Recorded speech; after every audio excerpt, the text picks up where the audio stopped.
Okay, so I literally just finished Sonic Frontiers, so let's go ahead and talk about it right here, right now.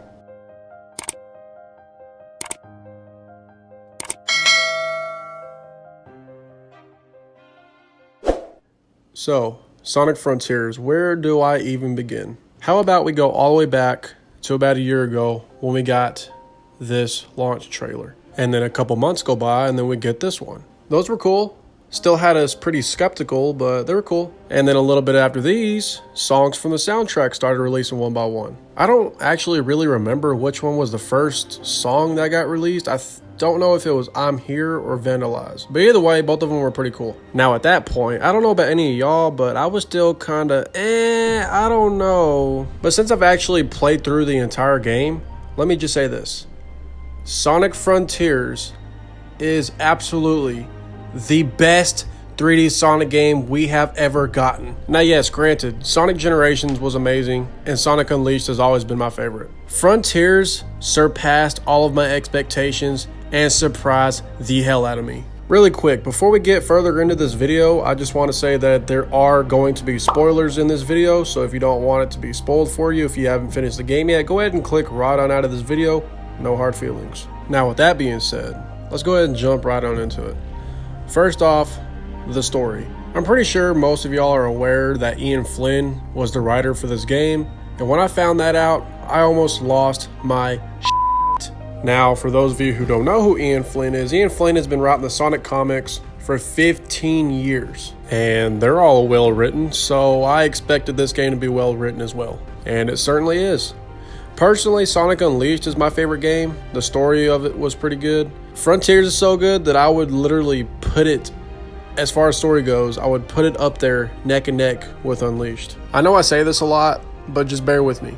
I absolutely loved the dark tone in this game. I also want to point out that the writing and the story as a whole definitely matured the characters. So overall, the story is amazing. Now, the characters. I probably should have said this earlier, but I love some of the dialogue between Sonic and Tails, Sonic and Knuckles, and I guess Sonic and Amy.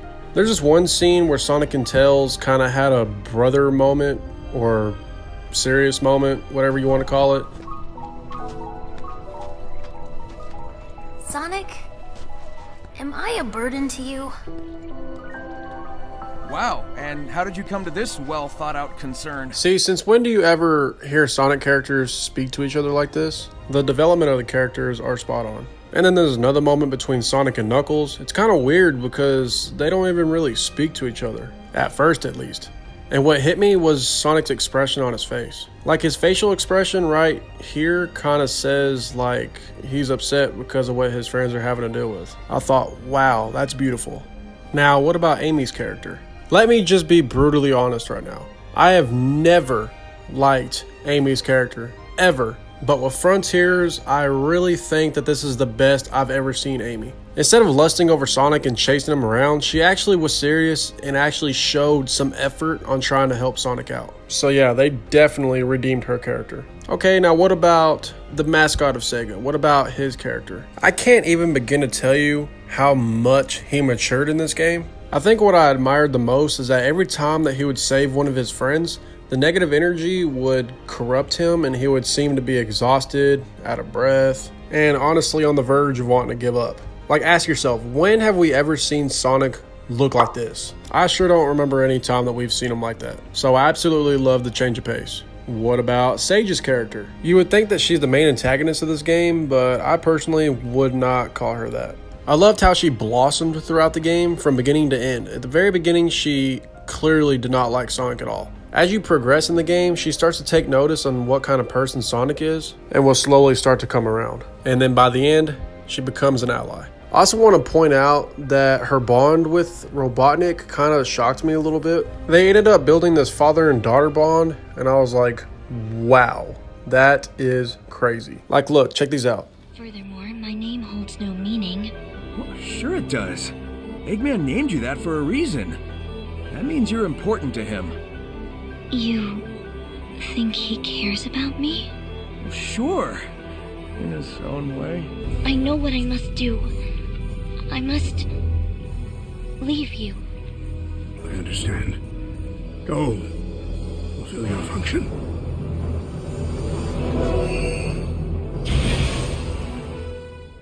Be careful, dear daughter.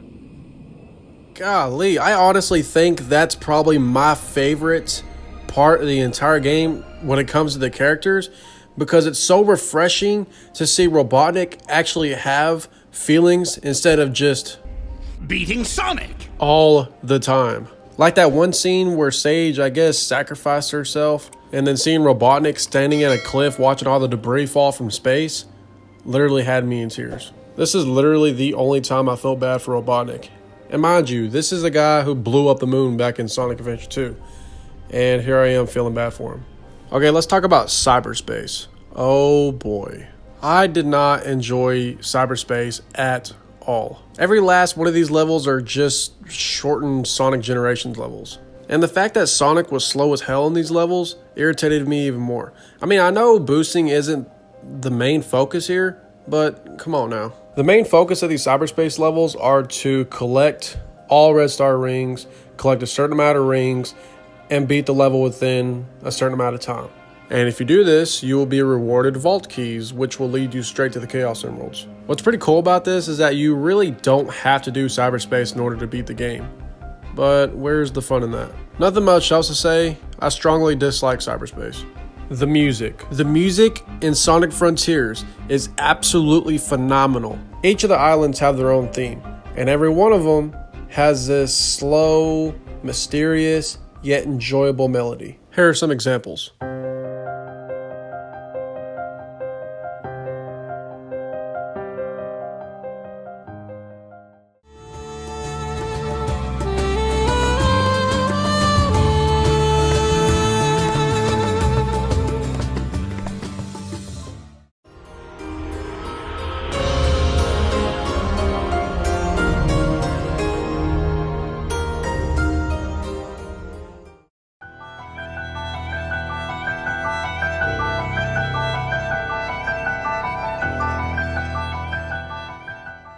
The one that caught me off guard was the theme for this boss battle that you're seeing here. It had some beautiful vocals in the beginning, and then all of a sudden turns into this death metal screamo. That definitely set the tone for the rest of the game for me. I like One OK Rock. I think Vandalize is a pretty good song, but I personally think they should have chose Broken Heart of Gold instead. If you haven't heard that song, I'll post it in the description below. Next thing I want to talk about is the open zones. I found it quite enjoyable running around, exploring vast areas. There's just so much stuff to do, so many enemies to encounter, so many puzzles. There's just countless mysteries out there. I also love the weather change, or getting to the highest point on the map so I can admire the landscape. It's just overall a lot of fun. You know, them deciding to do an open world Sonic game was pretty risky, but I think it's safe to say that they have succeeded. The combat and gameplay. I found it amazing having a different variety of attacks and maneuvers for Sonic instead of the just traditional spin dash and homing attack. I found myself using the Sonic Boom move most of the time because due to the fact of how quick and effective it is. And because I simply couldn't figure out how to do the other ones, damn it. It's also a great way to max out your combo meter so you can use Phantom Rush. Sonic goes absolutely berserk with this move. Look at that, straight out of an anime. Another important move you must learn is the parry. It's kind of like a defense kind of thing that allows you to blow off blows from enemies and then will allow you to strike if done right. Every enemy in this game has its own way to be defeated, and it's pretty fun trying to figure out how to defeat them. The gameplay was outstanding as well. The controls were pretty responsive and made platforming pretty excellent. I mean, yeah, there were some minor difficulties that should have been, and hopefully addressed for future installments, but it's not worth talking about. This game had me feeling accomplished and satisfied plenty of times. And lastly, the ending. Honestly, the ending was kinda in between good and bad.